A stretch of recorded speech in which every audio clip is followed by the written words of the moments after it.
Hello दोस्तों। नमस्कार, मैं हूं संदीप कुमार। आज मैं बताने वाला हूं क्लास 10th के मैथ के बारे में। तो आइए हम उस पर बात करते हैं। सबसे पहले मैं आपको बता दूं कि यहाँ पे द स्टार ग्लोबल, ये हमारा चैनल का नाम है। कोचिंग का नाम मेरा द स्टार कोचिंग सेंटर है। इसका स्थान है परसोनीनाथ प्रिय चौक, मुजफ्फरपुर। यहाँ पर आर्ट्स और साइंस दोनों पढ़ाई होती है और डिजिटल बोर्ड के द्वारा पढ़ाया जाता है। और यहाँ पर जो है smart class, digital board, notes, 9 to 12 का क्लास चलता है। बोर्ड एग्जाम प्रिपरेशन भी होता है, इंग्लिश स्पोकन होता है, इंग्लिश ग्रामर भी होता है और मंथली टेस्ट भी होता है। इस सभी का व्यवस्था किया गया है और आप इस सभी चीज़ों को यूट्यूब पे देख सकते हैं, फेसबुक पर देख सकते हैं। और ये सभी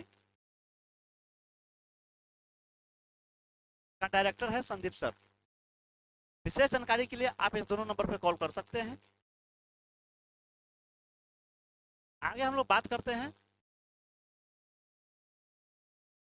यहाँ पे देखा जाए कि सबसे बड़ी चीज़ है, क्लास 10th का मैथ का सिलेबस आज बताने वाले हैं। आप सर्च कर सकते हैं यूट्यूब पर the star global. Class 10th का गणित का पाठ्यक्रम, अध्यायवार सूची। इसमें देखिए कि इस सिलेबस में, क्लास 10th के सिलेबस में हम लोग को पढ़ना क्या है। तो एक में पढ़ना है वास्तविक बहुपद, वास्तविक संख्या, सॉरी, वास्तविक संख्या है। दो में बहुपद पढ़ना है। तीन में दो चर वाले रैखिक समीकरण पढ़ना है। चार में द्विघात समीकरण पढ़ना है। पांच में अंकगणितीय श्रेणी पढ़ना है, जिसको हम लोग समांतर श्रेणी भी कहते हैं। इसको इंग्लिश में कहते हैं अर्थमेटिक प्रोग्रेशन, यानी एपी। त्रिकोणमिति का परिचय पढ़ना है। त्रिकोणमिति का उपयोग पढ़ना है। 8 में वृत्त पढ़ना है। 9 में निर्देशांक ज्यामिति पढ़ना है, इसको कोऑर्डिनेट ज्योमेट्री इंग्लिश में कहते हैं। 10 में ज्यामिति से निर्माण पढ़ना है, जिसको हम लोग कंस्ट्रक्शन कहते हैं। 11 में वृत्त से संबंधित क्षेत्रफल और 12 में पृष्ठीय क्षेत्रफल एवं आयतन और 13 में सांख्यिकी और 14 में प्रायिकता। बस इतना ही हम लोग को पढ़ना है, विशेष खास कुछ नहीं है। और आगे हम बता दें, ये तो हमारा हो गया मेन मेन चैप्टर का नाम हो गया। इसके बाद किस चैप्टर में कितने उप चैप्टर आएंगे, इसकी भी थोड़ा बात करते हैं। और इस चैप्टर से कितना नंबर का क्वेश्चन पूछा जाता है हमारा बिहार बोर्ड में और सीबीएसई बोर्ड में, इस पर हम भी बात करने वाले हैं। आइए हम देखते हैं। यहाँ पे कक्षा 10th यानी कक्षा 10 गणित अध्याय और अंक विभाजन, किस चैप्टर से कितना नंबर का पूछा जाता है।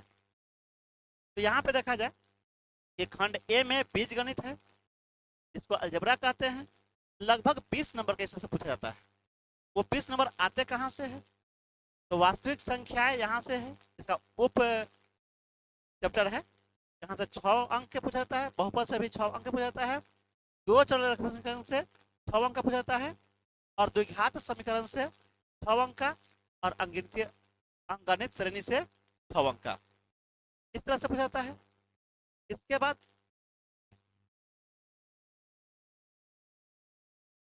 यहाँ पे खंड बी से देखा जाए, इसमें हम रखे हैं त्रिकोणमिति। इसमें लगभग 12 नंबर का पूछा जाता है। त्रिकोणमिति का परिचय 6 अंक और त्रिकोणमिति का उपयोग 6 अंक। सी में रखा गया है ज्यामिति, ज्योमेट्री जिसको कहा लोग कहता है, लगभग 15 अंक से। वृत्त से 6 अंक और निर्माण यानी कंस्ट्रक्शन से 3 अंक। 3 अंक से 5 अंक तक पूछा जाता है। और निर्देशांक ज्यामिति कोऑर्डिनेट ज्योमेट्री से 6 अंक। उसका ग्रुप डी में मापन माने मेंसुरेशन, लगभग 10 अंक से पूछा जाता है। 10 अंक क्या क्या होता है, वृत्त से संबंधित क्षेत्रफल, इसमें से 6 अंक और पृष्ठीय क्षेत्रफल एवं आयतन 6 अंक। सांख्यिकी एवं प्रायिकता से पूछा जाता है, इसको हम लोग ग्रुप ई में रखे हैं। खंड ई में लगभग 13 अंक। इस 13 अंक में सांख्यिकी से पूछता है 7 अंक और प्रायिकता से पूछता है 6 अंक। ये जो भी है ये सभी जो है सब्जेक्टिव और ऑब्जेक्टिव दोनों चीज मिला करके पूछा जाता है, जो कुल मिला के हमारा 100 नंबर का हो जाता है। इसमें हम लोग को पढ़ना क्या क्या है, इस पे बात कर लेते हैं हम लोग। तो पढ़ना क्या क्या है, तो इसमें आगे देखिए कि वास्तविक संख्या में हम लोग पढ़ना है यूक्लिड का डिवीजन लेमा, जिसको हम लोग कहते हैं भाग एल्गोरिदम। यूक्लिड के विधि से एचसीएफ यानी मौसा निकालने वाला, उसे संख्याओं के मूलभूत परिमेय और समापवर्त्य और लघुत्तम समवर्त्य यानी एलसीएम और एचसीएफ इसका संबंध पढ़ते हैं, और परिमेय एवं अपरिमेय पढ़ते हैं। ये सभी हम लोग वास्तविक संख्या में पढ़ लेते हैं। उसके बाद बहुपद में क्या क्या पढ़ना है, तो बहुपद में पढ़ना है बहुपदों के शून्यकों और गुणांक के बीच संबंध और बहुपदों का विभाजन, ये हम लोग को पढ़ना है। इसके बाद दो चर वाला रैखिक समीकरण, इसमें क्या क्या होता है, रैखिक समीकरणों का ग्राफीय हल और उप स्थान उन्मूलन विधि से पढ़ना है, और अनुप्रयोग ये सभी पढ़ना है। उसके बाद द्विघात समीकरण ऋणखंड विधि से, पूर्ण वर्ग विधि से, द्विघात सूत्र से और वास्तविक जीवन की समस्याएं से, ये सभी से क्वेश्चन इस तरह से रहता है। ये सभी पैटर्न है, इस पैटर्न पे क्वेश्चन आता है द्विघात समीकरण से।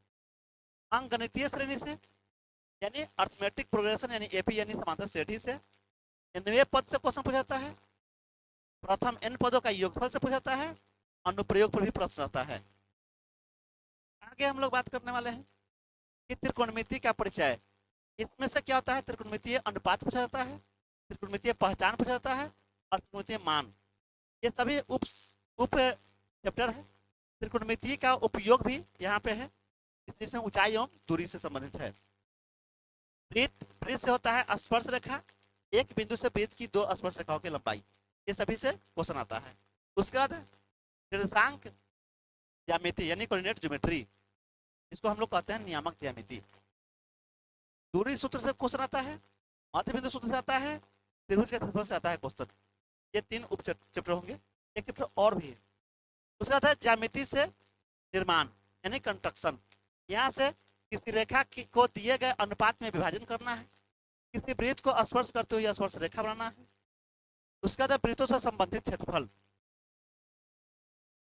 इसके बाद है खंड एवं चाप का क्षेत्रफल, संयुक्त आकृतियां, फिर क्षेत्रफल एवं आयतन से देखिए क्या क्या पूछ लिया जाता है, घन, घनाभ, बेलन, शंकु, गोला, दो ठोस के संयोग अलगाव से बने आयतन, ऐसे पूछा जाता है।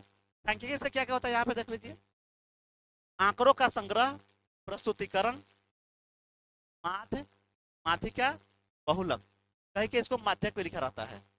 प्रायिकता से एक ही चैप्टर है प्रायिकता, ये सभी पूछे जाते हैं। तो दोस्तों आज मैंने इतना बताया, आज की क्लास में इतना ही। आगे हम लोग इसी चैप्टर को आगे बढ़ाते रहेंगे और बारी बारी से बेहतरीन तरीके से हम इसको सोल्व करते हुए आगे हम बताएंगे। तो आप लोग अगला वीडियो देखना ना भूलें। Thank you.